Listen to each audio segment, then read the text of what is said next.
7 de la mañana con 35 minutos, a los tiempos que tenemos el gusto de poder conversar con el legislador Juan Cristóbal Lloret. ¿Cómo le va, asambleísta? Muy buenos días.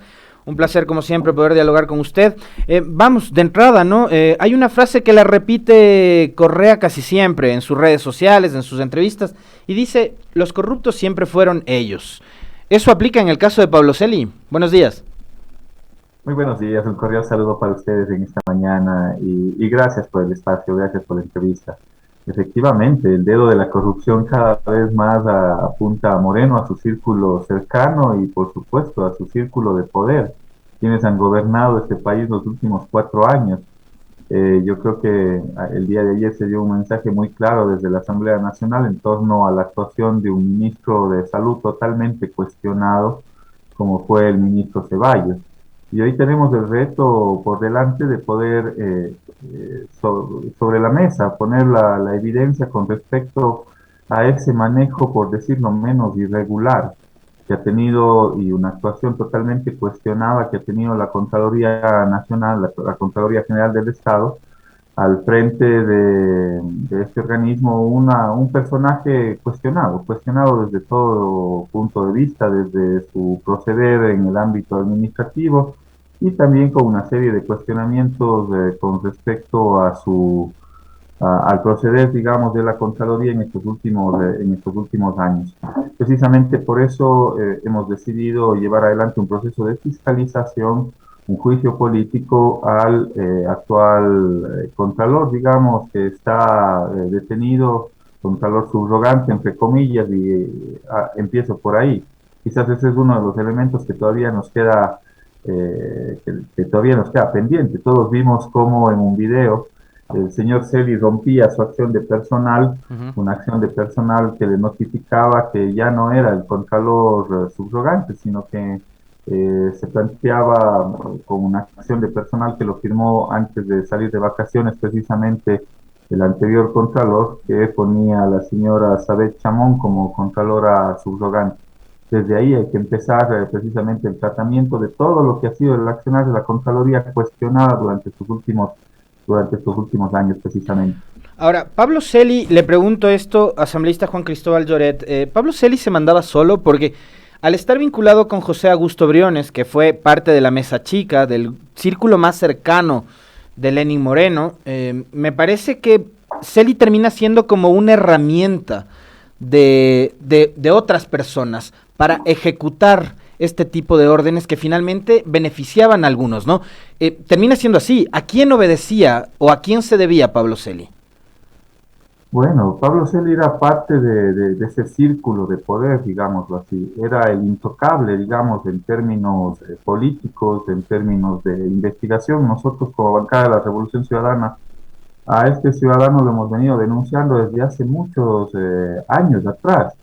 Lo que no ha habido es la voluntad política desde la propia Asamblea para poder recoger las firmas que se necesitan y poderle llevar a un juicio político. ¿Cuáles han sido las bancadas que han respaldado a Pablo Celi? ¿Cuáles han sido las bancadas que han impedido fiscalizar a Pablo Celi?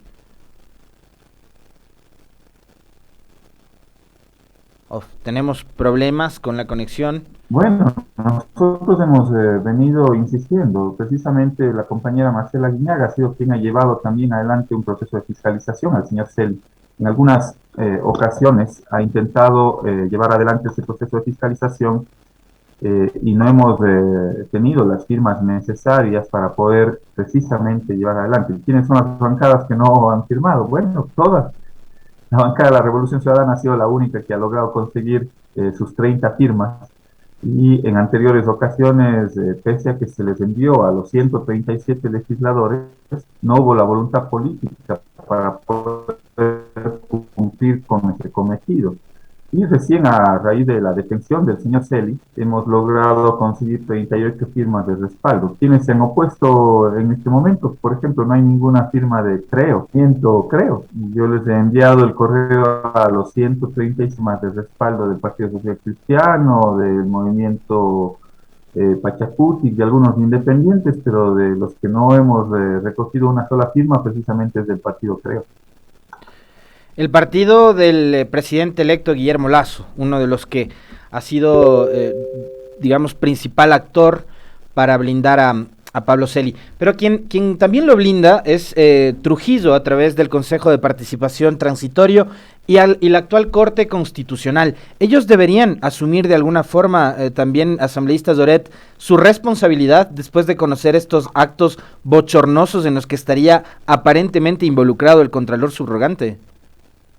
Sin duda alguna. Es por eso que llevamos adelante este proceso de fiscalización, porque se tiene que establecer cuáles han sido los roles y los papeles que han jugado cada una de las autoridades de turno.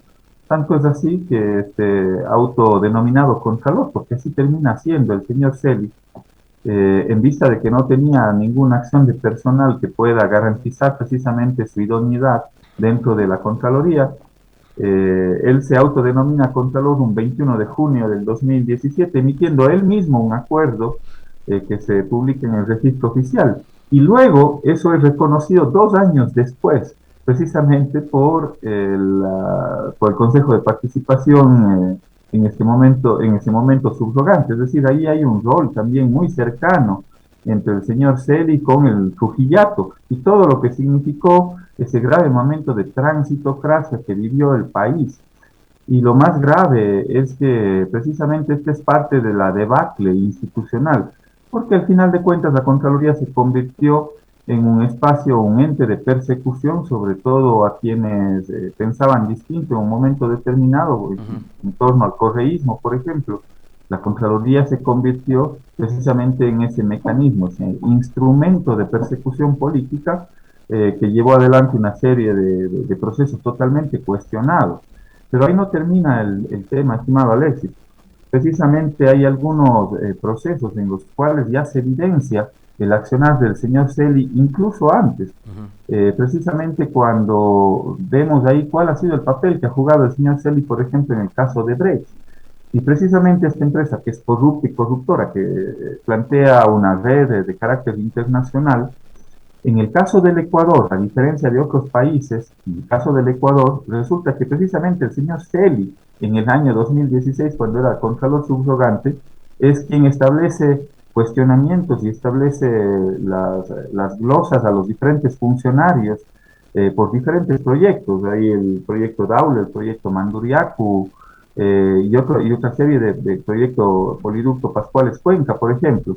Establece responsabilidades a los funcionarios, pero resulta que asombrosamente no existe responsabilidades en el caso de la empresa, que era una empresa corrupta y corruptora. Y eso evita que el Estado pueda iniciar procesos de reparación en función de ese accionar de la empresa, porque en ese momento la ley vigente establecía que se necesitaba el informe previo de Contraloría, que establecía responsabilidades a los funcionarios, pero no a la empresa corrupta y corruptora. Entonces, desde ahí ya tenía una serie de cuestionamientos del señor Celi. Por eso es importante este proceso de juicio político, porque nos permite develar cuál ha sido el accionar de este funcionario y de su entorno también, y de los diferentes actores del poder público que estuvieron en su momento.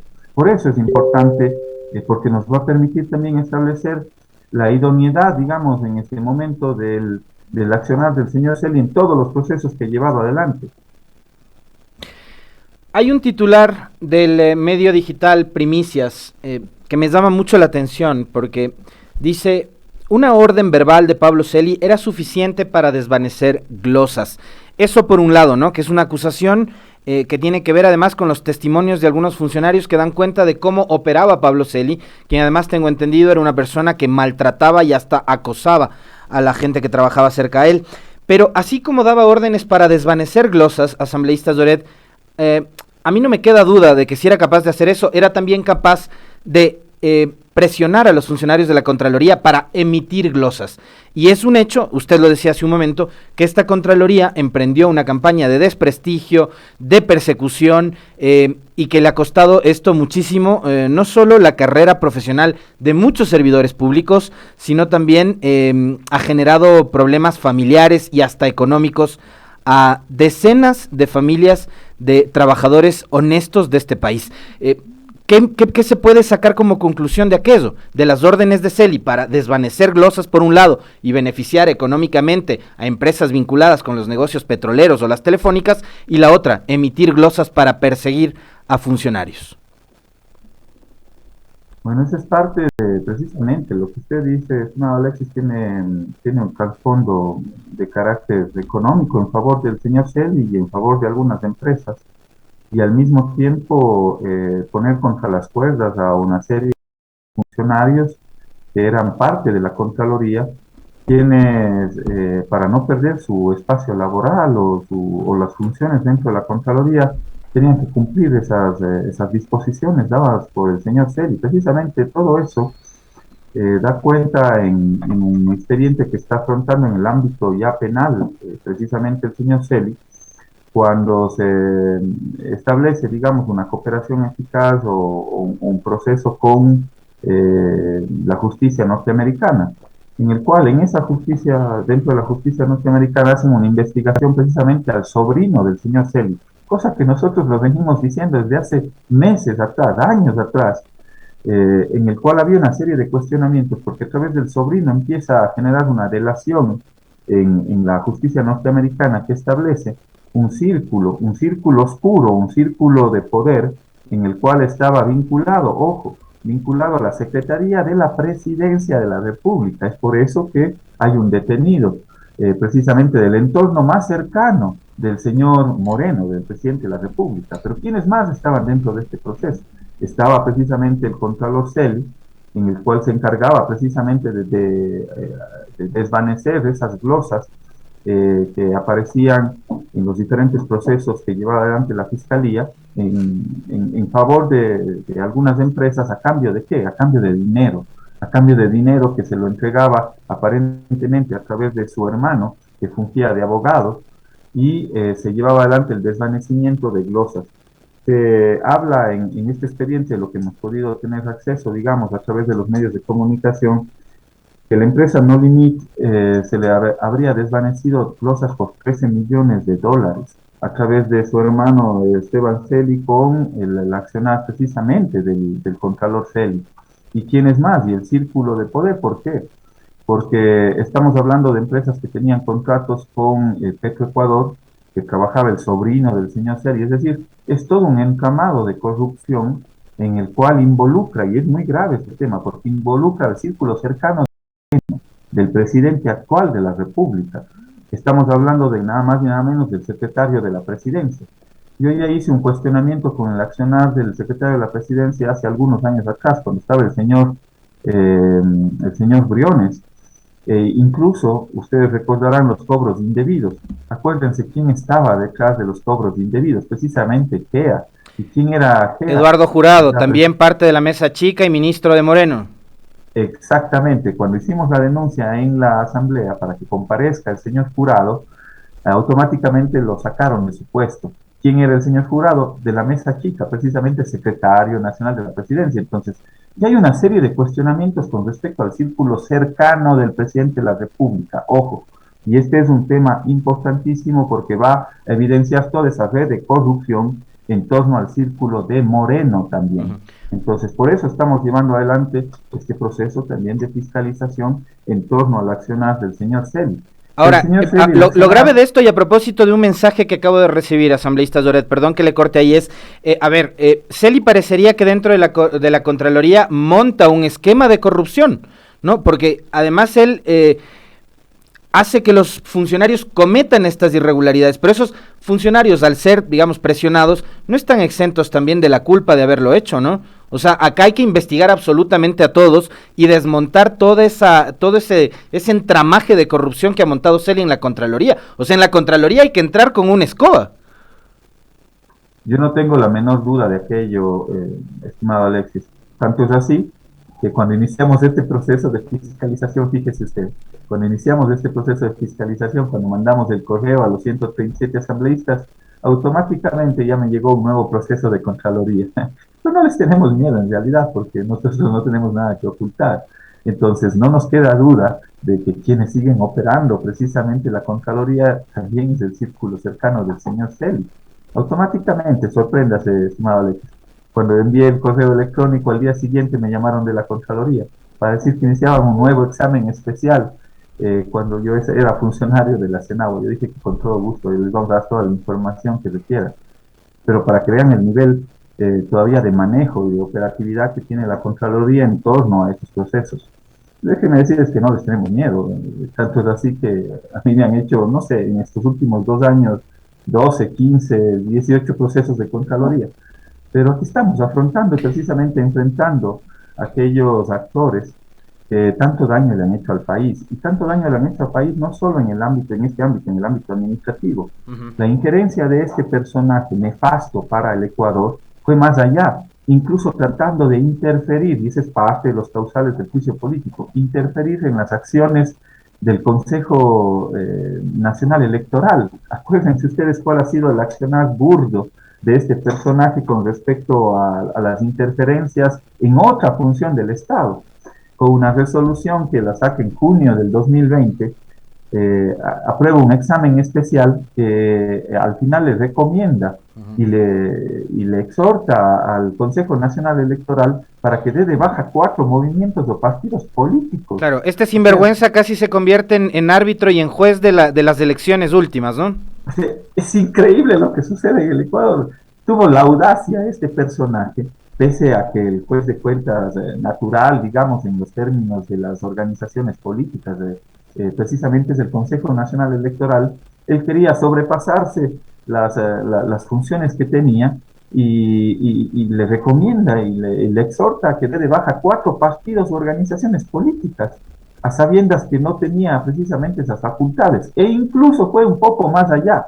Acuérdense ustedes, pueblo ecuatoriano, cuando se da la primera vuelta, hay un triunfo de la Revolución Ciudadana, se convierte en la primera fuerza política, el señor Celi le manda un oficio a la señora Tamaín pidiéndole y exigiéndole que abra su sistema porque él va a hacer una auditoría informática en pleno proceso electoral antes de que se lleve adelante la segunda vuelta.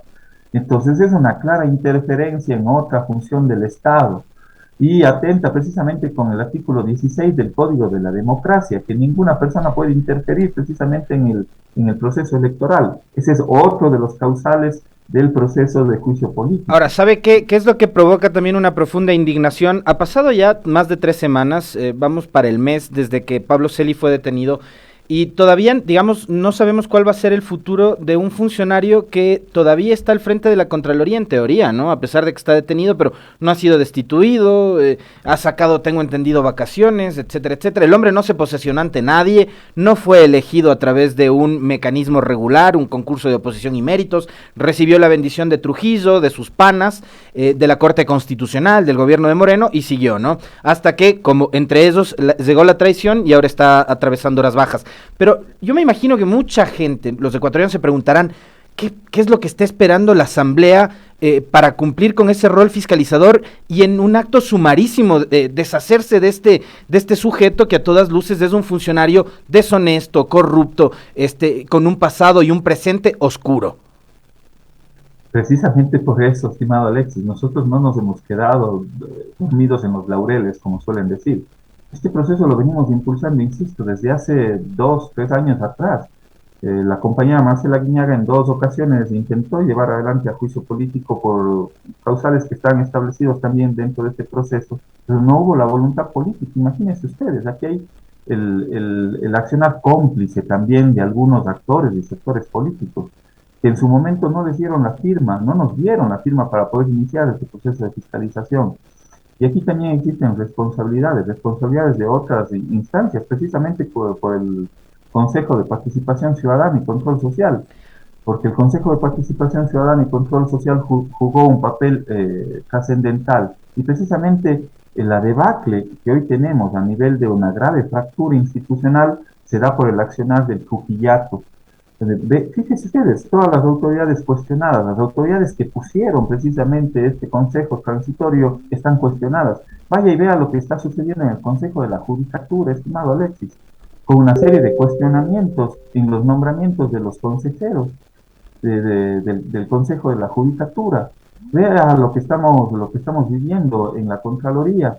Fíjese lo que estamos viviendo a nivel de las otras funciones. Lo que pasó Estado en el mismo CNE, pero yo lo que le planteaba es, vamos a esperar tanto tiempo como el que, por ejemplo, esperamos con Juan Carlos Ceballos para que el hombre además renuncie, se vaya a Miami, se ría de todos los ecuatorianos, vacune a su mamá, a su suegra, y lo censuren recién ayer.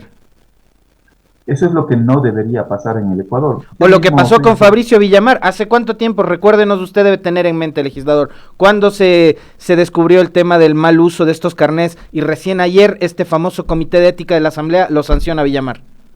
un año atrás, estimado Alexis. Ese ha sido el accionar, digamos, de esta asamblea. Por eso tiene el 2% de aceptación. Porque hoy ya le escuchaba al presidente de la asamblea dando su rendición de cuentas.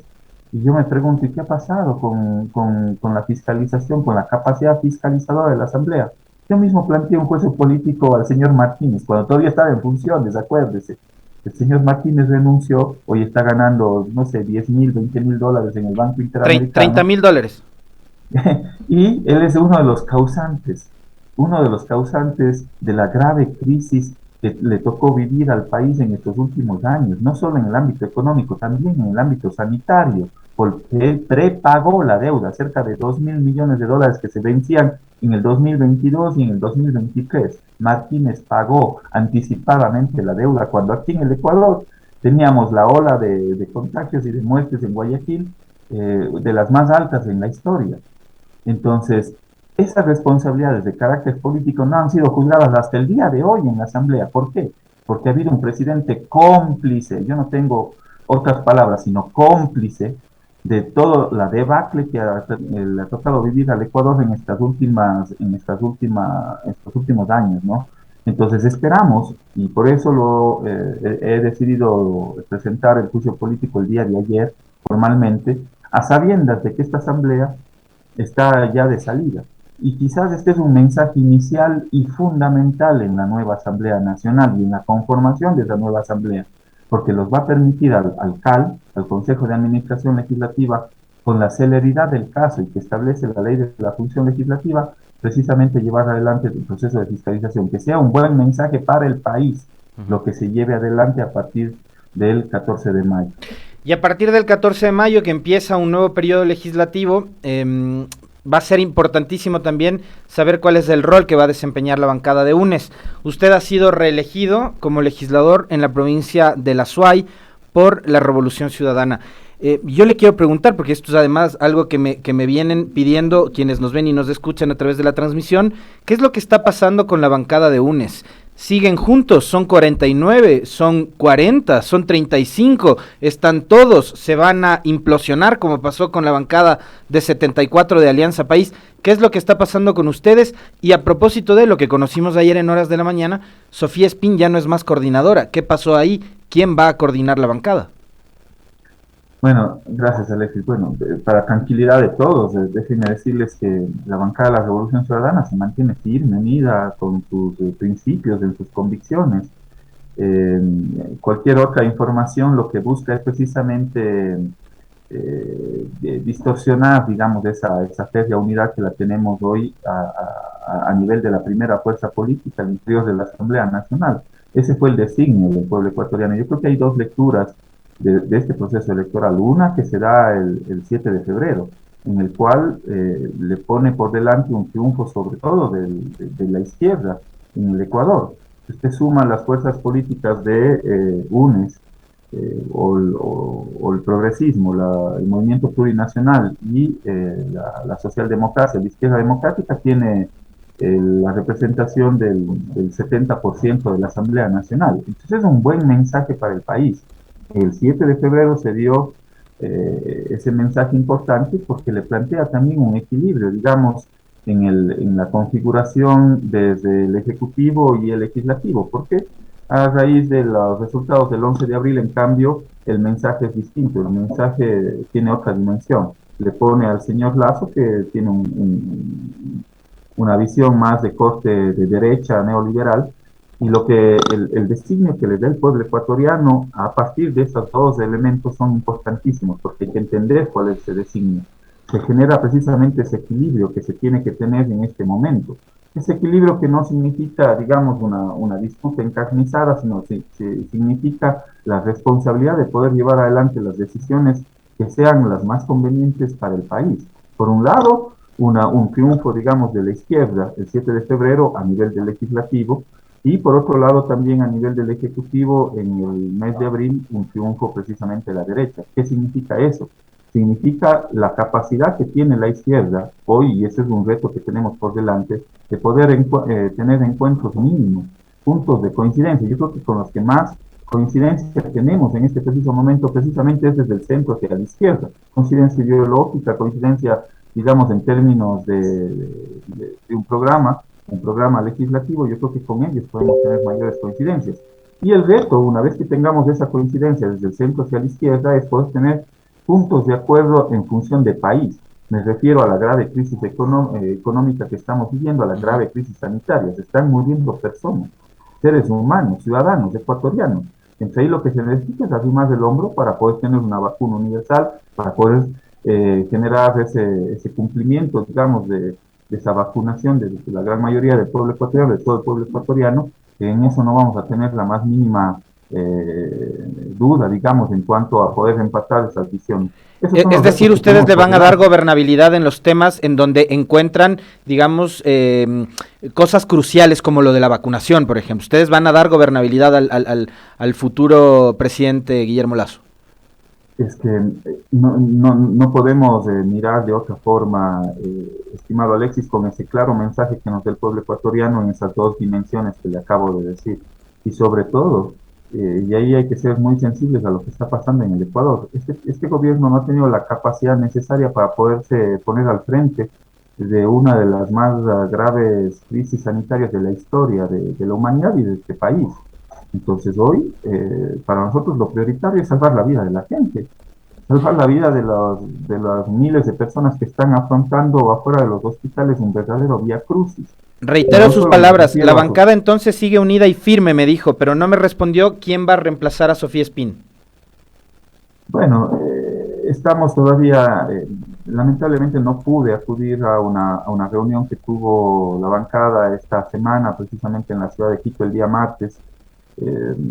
Se detectó un caso de COVID muy cercano, digamos, a mi entorno y no quería poner en riesgo al resto de compañeros, por eso me toca aislarme unos días, esperamos no tener síntomas y no he podido asistir a esa reunión de la bancada. Sin embargo, en el transcurso de las próximas horas, a mi modo de ver, se necesita quizás un equipo de coordinación. Les digo, con la pequeña experiencia que hemos tenido estos últimos 4 años, yo he sido parte de la coordinación de la bancada conjuntamente con Pavel Muñoz y otros compañeros, y se necesita precisamente un equipo, no solo es una persona, porque son diversos temas que pasan por la bancada, diversos temas en el ámbito económico, en el ámbito social, en el ámbito meramente legislativo, en el ámbito del acercamiento a los distintos actores y fuerzas políticas. Es decir, se necesita un equipo de trabajo, un equipo de coordinación, y quizás esa va a ser una de las sugerencias que las pueda hacer de la mínima experiencia que tenemos en la próxima reunión de la bancada, que pueda definir un equipo de coordinación para que se ponga al frente, digamos, de los retos históricos que significa esta nueva Asamblea Nacional, que sobre todo yo creo que genera una expectativa enorme en el pueblo ecuatoriano, y ojalá logremos entender ese mensaje que nos dio el pueblo ecuatoriano. Y ahí se necesita madurez de los diferentes actores y sectores políticos para entender el mensaje del 7 de febrero. 8 de la mañana ya con 4 minutos. Le queremos agradecer muchísimo al legislador por la provincia de la Suay, Juan Cristóbal Lloret, con quien hemos conversado de varios temas. Este pedido de juicio político que ha presentado en contra del todavía contralor subrogante, aunque detenido e investigado por la justicia, Pablo Celi, sobre el proceso de censura al exministro Juan Carlos Ceballos, y también sobre cuál es la situación de la bancada de la Revolución Ciudadana. Nos ha dicho que se mantienen firmes, que se mantienen unidos, siguen siendo todavía 49, no hay decisiones sobre el reemplazo a Sofía Espín. El legislador Lloret ha dicho que por la experiencia que le deja este periodo de 4 años, quizás lo más adecuado sea buscar un equipo de coordinación a nivel bloque. Le queremos agradecer nuevamente, legislador, un gusto como siempre. Un abrazo a ustedes, cuídense mucho y gracias a Pichincha por este espacio. Les mando un abrazo muy fuerte.